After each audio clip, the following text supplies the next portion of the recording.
இருக்கிறார் நம்மளுடைய அருமை சகோதரி ஏஞ்சலின் பிரியங்கா, அட்வொகேட் ஏஞ்சலின் பிரியங்கா அவர்களை நாம் அனைவரும் ஒருமுறை இருகாரம் கூட்டி கைதட்டி அவர்களுக்கு ஒரு நன்றியை தெரிவித்துக் கொள்கிறோம். தற்போது பம்மன் இளைஞர்கள் நற்பணி மன்ற சார்பாக அவர்களுக்கு நினைவு பரிசு மற்றும் ஒரு சிறிய ஒரு அன்பளிப்பு வழங்கப்படுகிறது.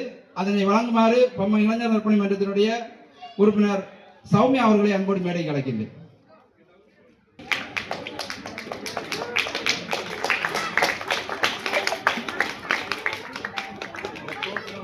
அவர்களுக்கு ஒரு வெள்ளி மோதிரம் பரிசு வழங்கப்படுகிறது.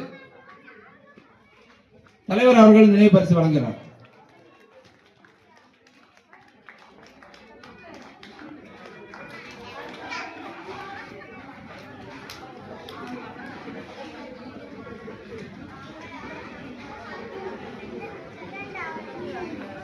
மிக